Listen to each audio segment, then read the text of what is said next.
était séduisant et très intelligent. Il avait vraiment tout pour réussir. Il ressemblait à un jeune Cary Grant. Mais toutes ces belles qualités ne l'ont pas empêché de succomber à l'ivresse de la vengeance et d'assassiner plus de 35 femmes en 5 ans. Pour lui, l'ultime plaisir sexuel, c'était une jolie femme menottée, terrorisée, qui savait qu'elle allait mourir.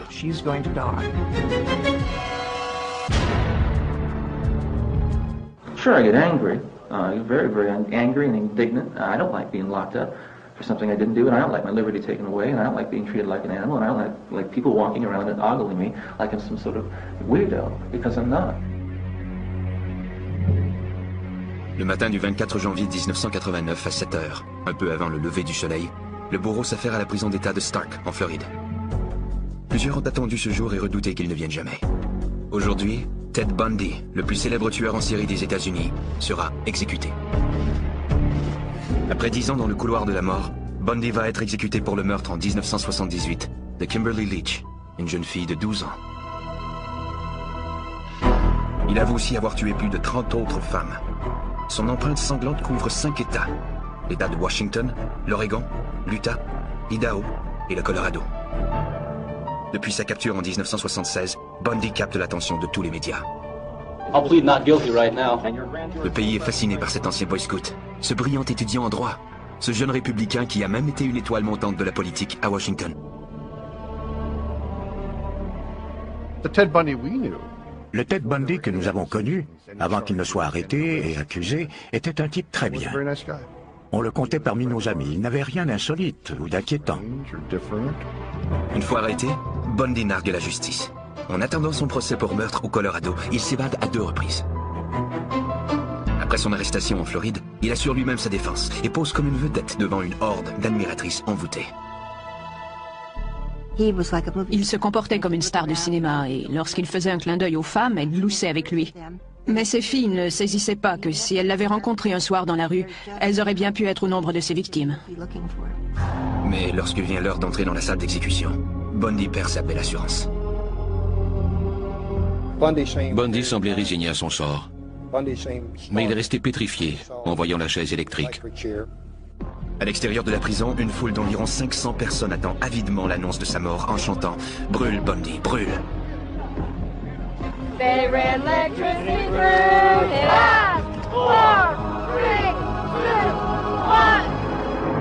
À 7h16, un bourreau anonyme appuie sur le bouton. Un courant de 2000 volts traverse le corps de Bundy. 60 secondes plus tard, un des pires tueurs en série de tous les temps est déclaré mort. Lorsque nous sommes sortis après l'exécution, il y avait un véritable carnaval. Les gens qui étaient massés là poussaient des cris de joie, jouaient de la trompette et fêtaient. Ted Bundy aura eu une mort plus douce que n'importe laquelle de ses 35 victimes. Leur nombre exact est inconnu. C'est un secret que le tueur a emporté dans la tombe. La police croit que Bundy a commencé à tuer en 1974 à l'âge de 28 ans, alors qu'il étudiait le droit à l'université de Washington à Seattle. Il faisait bonne impression. Il s'exprimait avec facilité et il était intelligent. Si je devais le décrire en quelques mots, je dirais qu'il ressemblait à un jeune Cary Grant.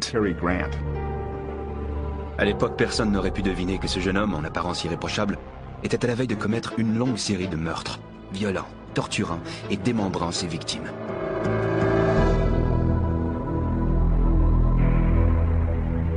Le 4 janvier 1974, peu après minuit, Ted Bundy s'approche de la fenêtre de la chambre de Johnny Lance, 18 ans, qui fréquente la même université que lui. La chambre est au sous-sol. Bundy entre par une porte dérobée et matraque sauvagement la jeune fille à coups de pied de biche. Le lendemain matin, Johnny est retrouvé, baignant dans une mare de sang. Le meurtrier ne s'est pas contenté de la tuer. Il a arraché un des barreaux du lit et l'a enfoncé dans son vagin. Bundy n'a pas choisi cette jeune fille au hasard. Toutes ses victimes ont en commun certaines caractéristiques physiques. Johnny avait notamment des cheveux longs séparés au centre. Il faudra plusieurs années avant que la police ne comprenne pourquoi ce détail anodin déclenche chez Bundy l'envie de tuer. Linda Ann Healy étudie à l'université de Washington. Elle complète sa majeure en psychologie. Le 31 janvier 1974, alors qu'elle dort dans son lit, Bundy force sa porte. Il l'assomme, l'enveloppe dans ses draps et la transporte silencieusement hors de la maison. Il faudra 1 an avant qu'on ne retrouve sa tête et les autres parties de son corps. Une question hante les enquêteurs et tous ceux qui ont essayé de comprendre les motifs du meurtrier. Comment un jeune homme aussi charmant et intelligent que Bundy a-t-il pu commettre des actes aussi effroyables sur des personnes qu'il ne connaissait même pas? Pour lui, elles n'étaient que des objets, tout au plus des victimes expiatoires. Il a rarement prononcé le mot « femme ». Il parlait toujours d'elles comme des objets. La vie des autres ne comptait pas pour lui. Il ne les voyait pas comme de véritables personnes. Et l'idée de choquer la société et de faire souffrir des parents ne faisait qu'ajouter à son plaisir. Il prenait sa revanche. Comme tous les autres tueurs en série, Bundy est capable de cacher son obsession meurtrière à l'intérieur de lui-même et de présenter face aux parents et aux amis l'image d'un homme parfaitement équilibré. Un gentil garçon, agréable à fréquenter, et que nous connaissions un peu professionnellement. Je le voyais comme un jeune homme plein d'avenir, quelqu'un qui réussirait.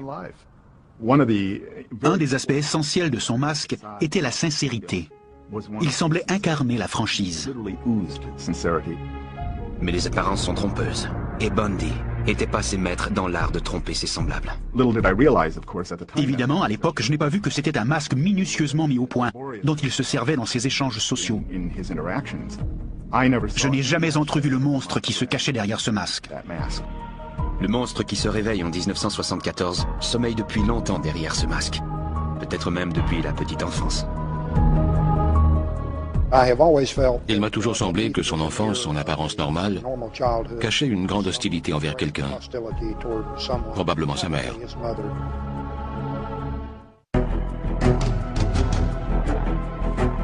Selon la police, c'est en 1974 que Ted Bundy sombre dans la folie meurtrière. Il commence à tuer à Seattle, dans l'État de Washington, puis il s'abat sur l'Oregon, l'Utah, l'Idaho, le Colorado et la Floride. La boucherie durera 5 ans et fera au moins 35 victimes, toutes des femmes. Lorsqu'on l'arrête en 1976, sa mère, Louise Bundy, prendra sa défense avec acharnement. Elle continuera à lutter jusqu'à son exécution en 1989. My Christian upbringing tells me that to take another's life under any circumstances is wrong. And I don't believe the state of Florida is above the laws of God. Louise était une gentille petite dame qui a cru à l'innocence de son fils jusqu'à ce qu'il lui avoue la vérité, la veille de son exécution. Plusieurs spécialistes croient que la rage meurtrière de Bundy est apparue durant l'enfance. Theodore Robert Cowell est né le 24 novembre 1946 à Burlington, au Vermont. Sa mère, Eleanor Louise Cowell, est une modeste et timide employée de magasin qui a quitté sa ville natale de Philadelphie pour mettre au monde un enfant conçu hors des liens du mariage. Ted était un enfant illégitime né dans une maison pour filles mères. Sa mère avait alors 23 ans. Peu après la naissance, Eleanor retourne à Philadelphie avec Ted. C'est alors que débute une charade infernale. On fait croire à l'enfant que ses parents sont sa grand-mère et son grand-père et que sa mère est en réalité sa grande sœur. Dès le début de sa vie, Ted sent qu'il baigne dans le mensonge. Mais ce n'est pas l'unique problème. Eleanor, sa vraie mère, fait des dépressions à répétition, souffre de crises de panique et finit par être traitée aux électrochocs. De plus, le père d'Eleanor, Samuel Cowell, est un homme excessivement violent. Sam Cowell était un désaxé. Il lisait de la littérature pornographique et il jetait ses filles en bas des escaliers si elles ne se levaient pas assez tôt. Plus Ted grandit, plus il est accablé par une relation confuse avec sa mère. Dès l'âge de 3 ans, il commence à donner des signes de déséquilibre.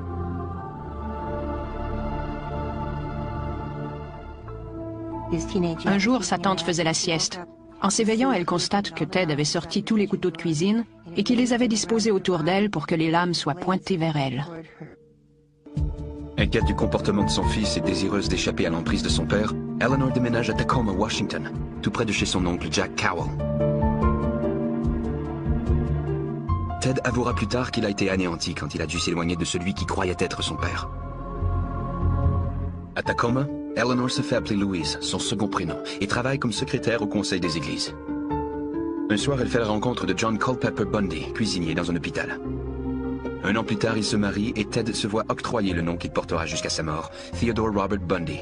Mais Ted n'a pas d'affinité avec John. Il a souvent été en conflit avec son beau-père. Il le regardait de haut parce que son beau-père était de condition modeste. Bien qu'il ait changé de nom, Ted se considère toujours comme un Cowell. Il se sent très près de son grand-oncle Jack, un érudit qui enseigne la musique à l'université Puget Sound. C'est à lui qu'il veut ressembler. Il voulait à tout prix devenir quelqu'un d'important. Il avait soif de reconnaissance. Au cours des 10 années suivantes, 2 frères et 2 sœurs s'ajoutent à la famille Bundy. Mais Ted garde ses distances face à eux et à son beau-père. John s'occupait d'une troupe scout, mais Ted a toujours refusé d'aller camper. Il semblait refuser tout contact avec son beau-père. Ted refuse tout contact, non seulement à la maison mais aussi à l'école. Ses confrères de classe le décrivent comme un jeune homme très timide. Il souffre aussi de bégaiement et il fuit les jeunes filles. Il ne sortait pas avec les filles, sauf quand elles l'invitaient au bal Sadie Hawkins. Mais un aspect secret de la personnalité de Ted commence lentement à émerger. Il se croit au-dessus de la loi.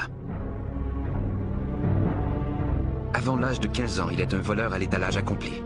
Il sera même accusé de vol à 2 reprises. Le délire narcissique. Être capable de déjouer la police, de se moquer impunément de l'autorité, de voler dans les magasins les mieux surveillés sans se faire prendre. Ces petits succès le flattent et lui donnent le sentiment d'être quelqu'un d'unique. Ses relations avec les femmes se détériorent.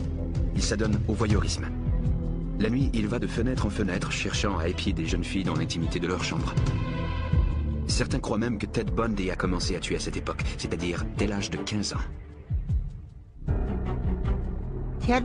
À 15 ans, Ted distribuait le journal dans le quartier. Sur son itinéraire, il y avait la maison d'Anne-Marie Burr, une fillette de 8 ans. Ted connaît bien Anne-Marie. Elle prend des leçons de piano chez son grand-oncle Jack. Le 31 août 1961, au matin, les parents d'Anne-Marie constatent qu'elle n'est plus dans sa chambre. La fenêtre était toujours entrouverte. Le câble d'antenne passait par là et on ne pouvait pas la verrouiller. On a trouvé la porte avant entrebâillée et la fillette avait disparu. On procède à une battue avec 800 soldats, policiers et volontaires. Tous reviennent bredouille. À l'époque, il ne vient à l'esprit de personne que Ted puisse être coupable du meurtre d'Anne-Marie. Moi, je crois qu'elle a été sa première victime. Et il y en aura beaucoup d'autres comme elle. Durant les années 60, Ted Bundy étudie au Woodrow Wilson High School à Tacoma. Malgré son intelligence, son air séduisant et son attitude amicale, il est mal à l'aise avec les autres, surtout avec les filles. On constate une carence. Il ne sait pas comment bâtir une relation avec les autres. Ses rapports sont empreints de confusion.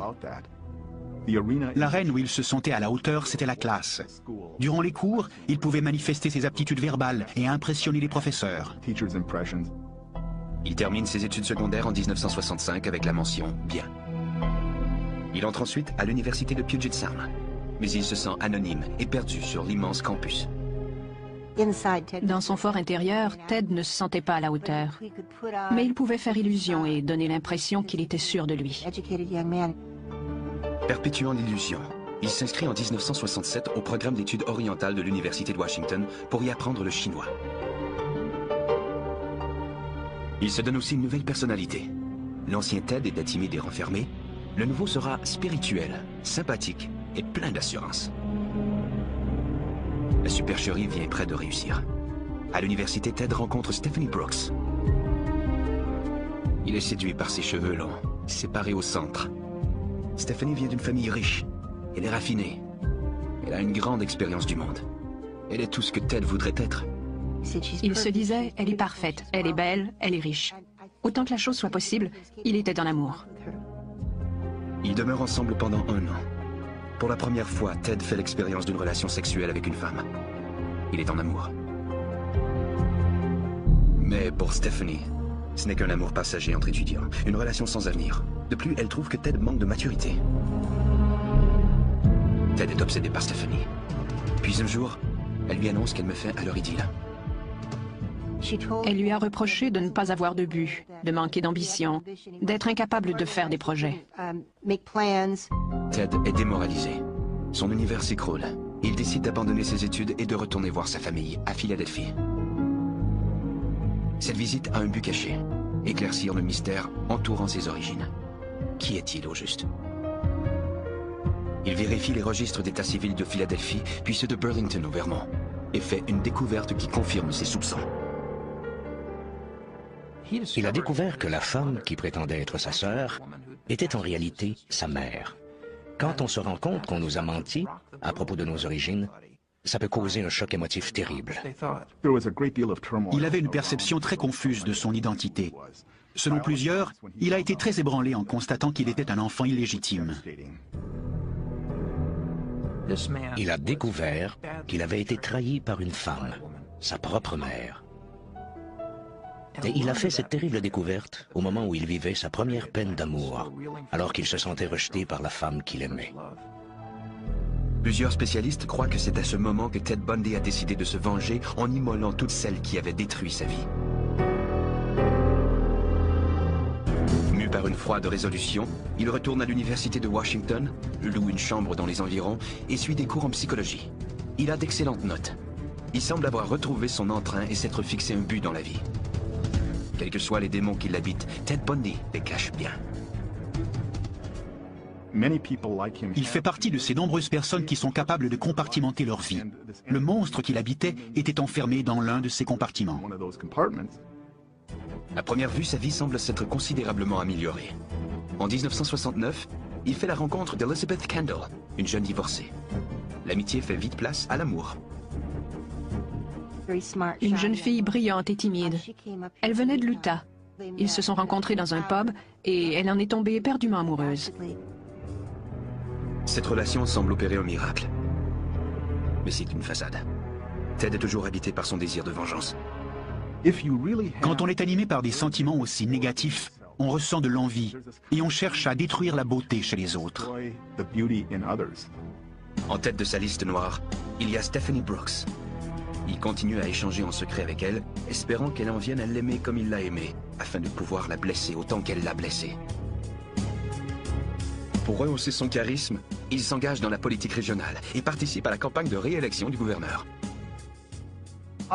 Il était très intelligent. Il avait le sens de la politique, compétent et sympathique. En 1971, Ted a 25 ans. Dans ses temps libres, il travaille comme personne ressource dans un centre de prévention du suicide à Seattle. Anne Rule, future écrivaine, travaillait avec lui. Il était gentil et efficace au téléphone. Ironiquement, nous avons sauvé des vies ensemble. À cette époque, si vous m'aviez dit que c'était un vernis cachant des choses horribles, je vous aurais pris pour un fou. Ted et moi étions enfermés pendant des heures dans une maison victorienne semblable à celle du film Psychose. Et je me suis toujours senti en sécurité avec lui. En 1972, Stephanie Brooks, sa première petite amie, occupe toujours ses pensées. Elle est aussi au centre de ses projets.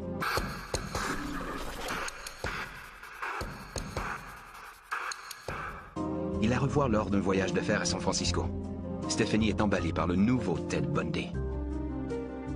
Elle est tombée follement amoureuse et elle a accepté de l'épouser. Dès qu'elle a accepté, il l'a laissé tomber.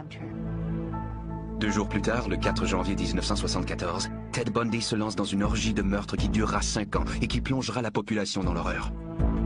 La plupart de ces 35 victimes ont une caractéristique commune.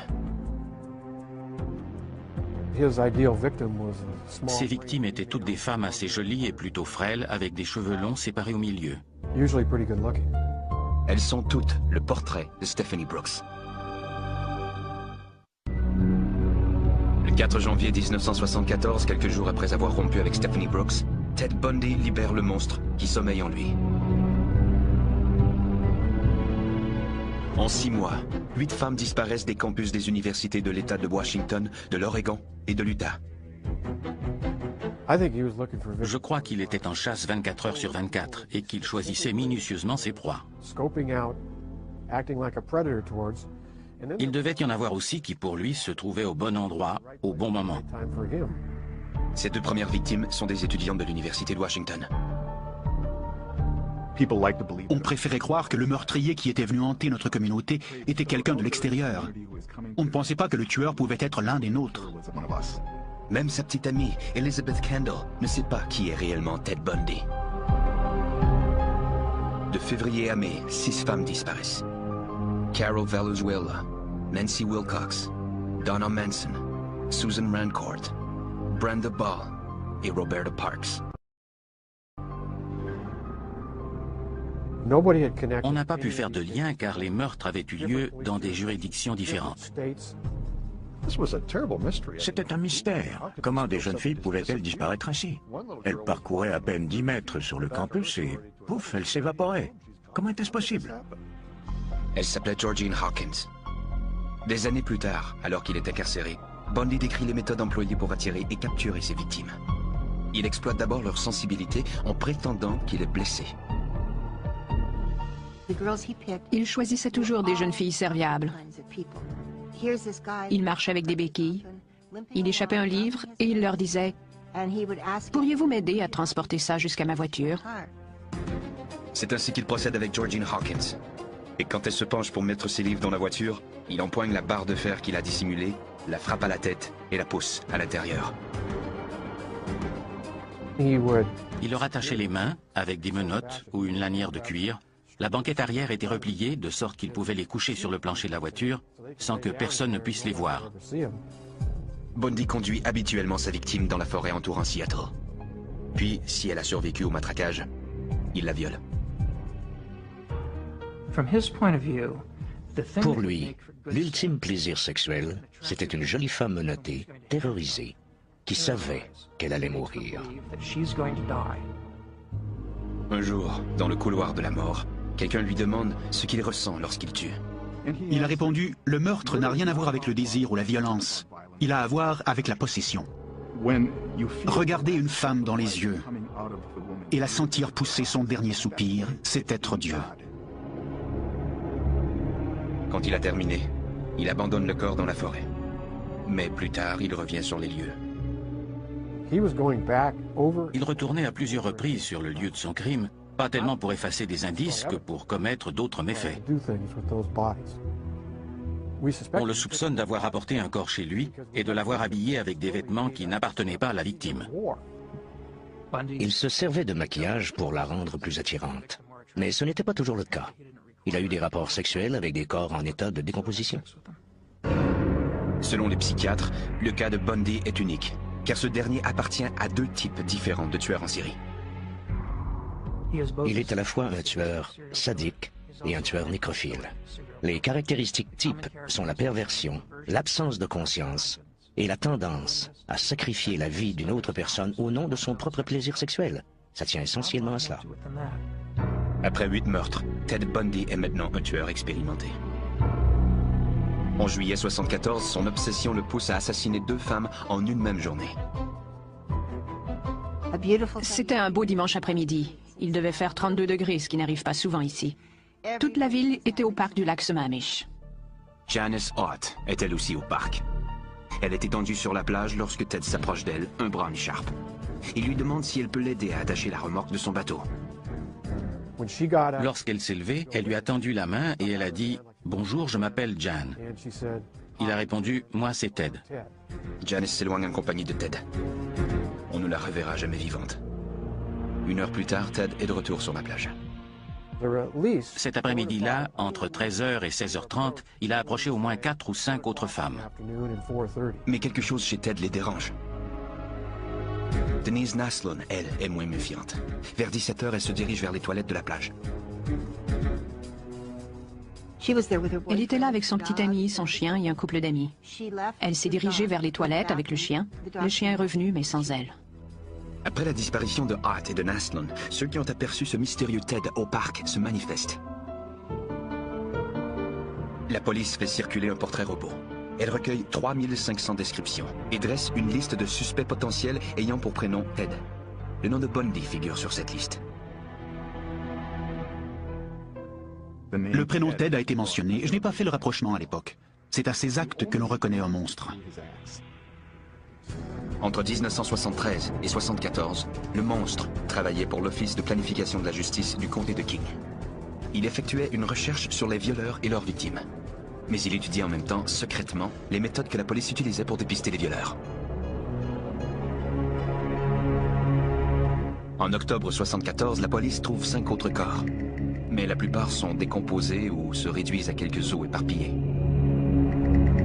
Bundy n'a laissé aucun indice. Et il a quitté la région depuis longtemps.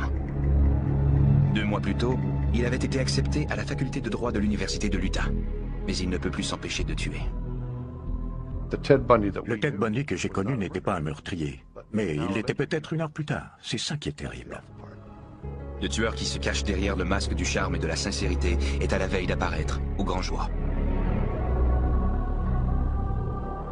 Il suffit que l'une de ses victimes potentielles parvienne à lui échapper pour qu'on parvienne à l'identifier.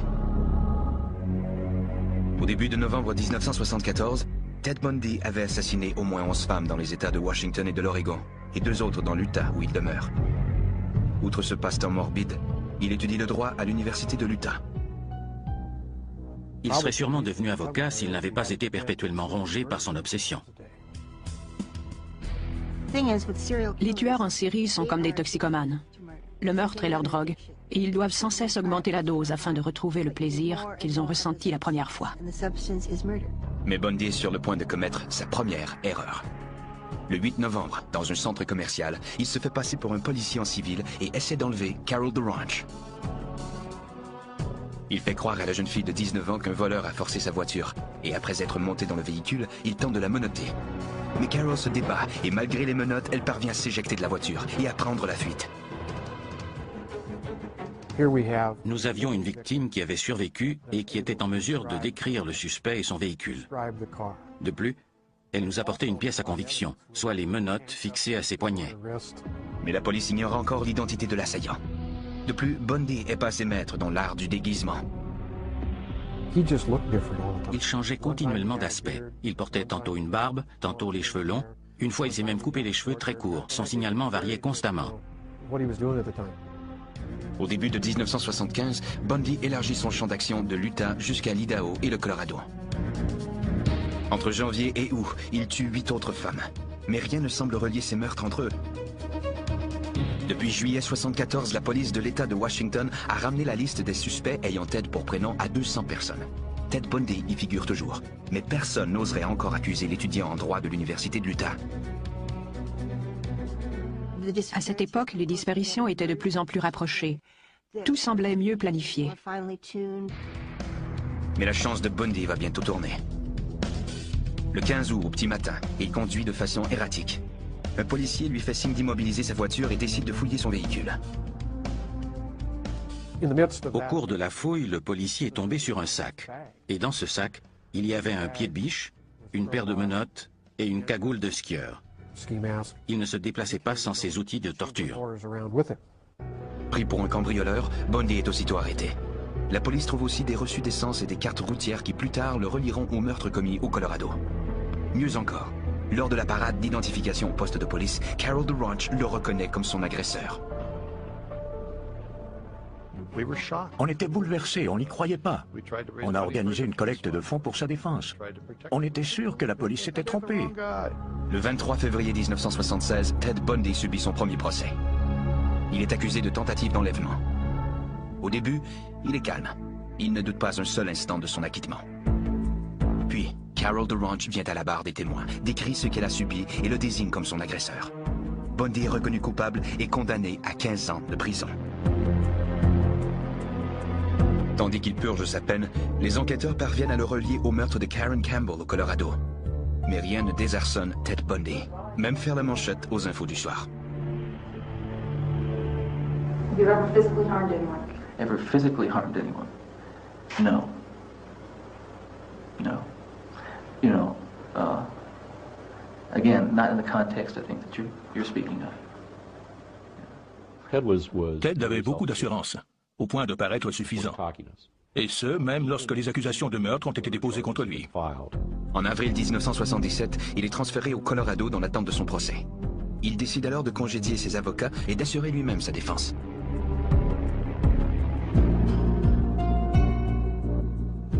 Bundy avait une confiance totale en ses facultés. Il était sûr de battre le système, de le faire jouer en sa faveur. Il va jusqu'à faire faux bond au juge. Au bout de 2 mois, après avoir effectué une reconnaissance des lieux, il saute par la fenêtre du 2e étage du palais de justice. Il est repris 6 jours plus tard, mais il n'a pas l'intention de moisir en prison. I've matured in the past year. Believe me, I've grown in the past year, and I've learned a lot of things about myself in the past year. My only misgivings is that I might never be in a position to apply it, on the streets where I'd like to apply it. Mais il le fera tout de même. La veille du jour de l'an 1977, Ted Bundy se glisse dans un conduit d'aération et s'évade de la prison du Colorado. Il s'est faufilé par le plafond de sa cellule jusque chez les gardiens et il est sorti à la faveur d'une tempête. De nouveau libre, Ted Bundy va retrouver ses démons intacts. Après une évasion spectaculaire, Ted Bundy se réfugie en Floride. Il est maintenant sur la liste des criminels les plus recherchés du FBI, ce qui flatte sûrement son ego. Il adorait ça. Provoquer la répulsion lui donnait du plaisir. Il change de nom, se fait pousser la barbe et hante le campus de l'Université d'État de la Floride, à Tallahassee. Le 8 janvier, comme il l'a dit dans sa confession, il est arrivé en ville déterminé à se conformer à la loi. Mais il sera incapable de tenir sa promesse. Moins de 2 semaines après son évasion, soit le 15 janvier 1978, peu après minuit, sur le campus de l'université, Bundy s'introduit dans la résidence de l'association Chi Omega. Profitant du sommeil des occupantes, il se glisse de chambre en chambre, matraque, viole et assassine Lisa Levy et Margaret Bowman. Il s'attaque aussi à Karen Chandler et Kathy Kleiner, sans parvenir à les tuer. Je crois qu'il avait l'intention de les tuer toutes. Mais Bundy n'en a pas encore terminé. À moins de 2 kilomètres de là, il pénètre dans l'appartement de Cheryl Thomas et la frappe sauvagement. Quoique laissée pour morte, cette 5e victime de la nuit survivra à ses blessures. Il ne ressentait pas de culpabilité. Ce sentiment lui était étranger. Il se sentait justifié d'infliger ce châtiment aux femmes à cause de ce qu'elles lui avaient fait. 3 semaines plus tard, il tue de nouveau. Cette fois, sa victime est une jeune fille de 12 ans. Kimberly Leach est une jolie étudiante du 1er cycle, appréciée de tous ses camarades. Elle est enlevée, violemment battue et tuée.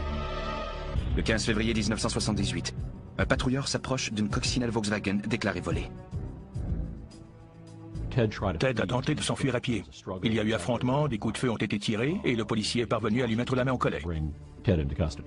Bundy est arrêté et identifié. Dans les mois qui suivent, les enquêteurs de la Floride trouvent des indices le reliant au meurtre de Kimberly Leach et des jeunes filles de la résidence Chi Omega. Quoique d'autres États réclament son extradition, le premier procès a lieu en Floride, le 7 juillet 1979. You're going to represent yourself, or you're going to get another attorney? I'm staying with the man I know best right now, and that's me. Bundy assure sa défense dans le procès pour les meurtres de Chi Omega. Il a recueilli les dépositions des témoins et présenté ses requêtes. Et je les ai traitées sur une base strictement professionnelle. Mais lorsqu'il interroge un policier à propos de la scène du crime, le masque tombe et pendant un moment, les jurés contemplent le vrai visage de Ted Bundy. Il s'est approché des jurés. Et on les voyait reculer sur leurs chaises à mesure qu'il avançait. Puis il a prié le policier de raconter sans omettre un seul détail ce qu'il avait vu en soulevant les draps qui recouvraient les cadavres. Tout le monde, que ce soit dans l'enceinte du tribunal ou devant leur téléviseur, a compris qu'il cherchait à revivre l'événement. 2 semaines plus tard, Bundy est reconnu coupable des meurtres de Lisa Levy et Margaret Bowman et condamné à mort. En janvier 1980, Bundy est accusé du meurtre de Kimberly Leach. Il est de nouveau reconnu coupable et condamné à mort. Mais l'exécution n'aura pas lieu avant plusieurs années. Durant les 9 années suivantes, Ted Bundy utilise tous les recours possibles pour en appeler de sa condamnation. Il obtient de multiples sursis de dernière minute, parfois même juste avant l'exécution. Finalement, une fois tous les recours épuisés, l'exécution est fixée au mois de janvier 1989. Pour repousser la mort, Bundy déclare alors aux autorités qu'il est prêt à fournir des informations sur des meurtres non résolus. Il leur a donné juste assez de détails pour éveiller leur intérêt et leur montrer qu'il était sérieux. Puis il a dit aux enquêteurs qu'ils devaient contacter les autorités de la Floride et faire retarder l'exécution. Il a dit qu'il avait besoin de plus de temps, qu'il ne pouvait pas tout leur raconter en un seul jour. S'il voulait en savoir plus, il devrait d'abord repousser l'exécution et il leur fournirait tous les détails. C'était une tentative désespérée pour gagner du temps. Je crois que Bundy a cru jusqu'à la dernière minute, jusqu'au matin même de l'exécution, qu'il pourrait repousser l'inévitable. Mais il n'a pas pu. Le 24 janvier 1989, à l'âge de 41 ans, Ted Bundy, le jeune homme brillant et séduisant qui aurait pu réussir tout ce qu'il aurait entrepris, mais qui a préféré devenir un monstre sanguinaire aveuglé par un sentiment de vengeance obsessionnelle, meurt sur la chaise électrique. La vraie question n'est pas quel souvenir conserver de Ted Bundy, c'est plutôt quel souvenir conserver de ces jeunes filles fauchées dans la fleur de l'âge. Le monde était à leurs pieds, l'avenir leur appartenait. Combien de familles ont été plongées dans le désarroi, détruites par ces tragédies. Malheureusement, nous nous rappellerons de Ted Bundy, mais moi, je préfère me souvenir de ces jeunes filles.